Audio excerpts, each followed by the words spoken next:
Start role play. So, what I want to do right now is look at goals for change. And if you look at page 7 and 8 in your workbook, we went over some parent traps that can be harmful for children, and that we tend to get stuck in as parents when we're going through divorce. And you checked off a few that were part of what you identified with in that exercise. So if you go to page 18 of your workbook, you'll see exercise 8 there. And we're going to write down some goals for change.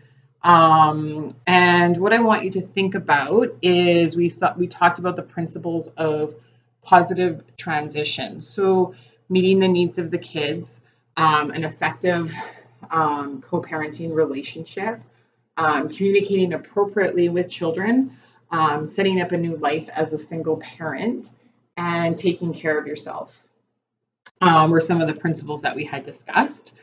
I'd like your goals to be specific, as well as achievable, okay, and realistic. I'd also like them to be focused on your behavior in the co-parenting relationship, okay? And I'm going to give you 5 minutes to go ahead and do that and create that goal, okay? Okay, so come on back. So you've had some time to make a few goals, and we want to keep the goals. Also, what I forgot to mention is maybe just coming up. I only gave you 5 minutes, so I'm hoping you only came up with maybe 3 goals or 2 goals. So keeping it a small number of goals is important because we don't want to overwhelm ourselves with too many goals. So anybody here want to share? Yes, Patricia, thank you. I want to stop making negative comments about my ex-partner in front of the kids. Okay. So if you want to stop making negative comments about your ex-partner, what is it that you want to do more often of? I want to keep my negative comments to myself when the kids are around. Okay. So by keeping the negative comments to yourself, how would you accomplish this? About staying neutral about my co-partner when the kids are around. Good.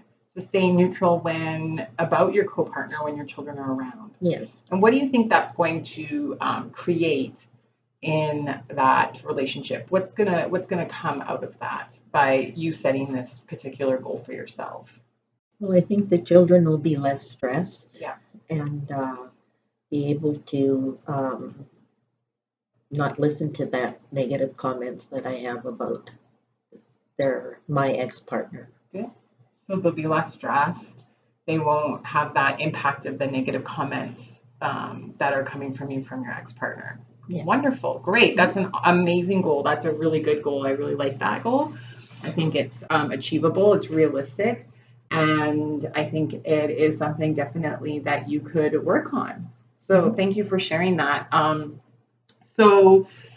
With that, I would like to talk about another reason. The reason that goal is making goals is very beneficial to that co-parent relationship. You know, it creates an open communication with the ex-partner. It helps us to be the best parent we can be when going through a divorce, and it can keep our children, safe from those traps that we may fall into. Okay, so great, thank you, and role play.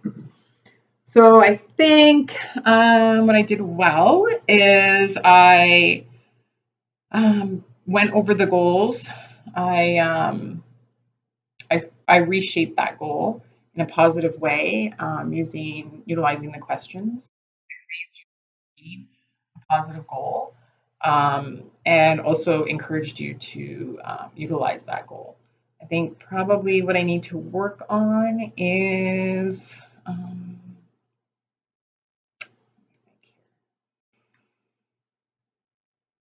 maybe just slowing my speech down a little bit. That's it. And we'll play.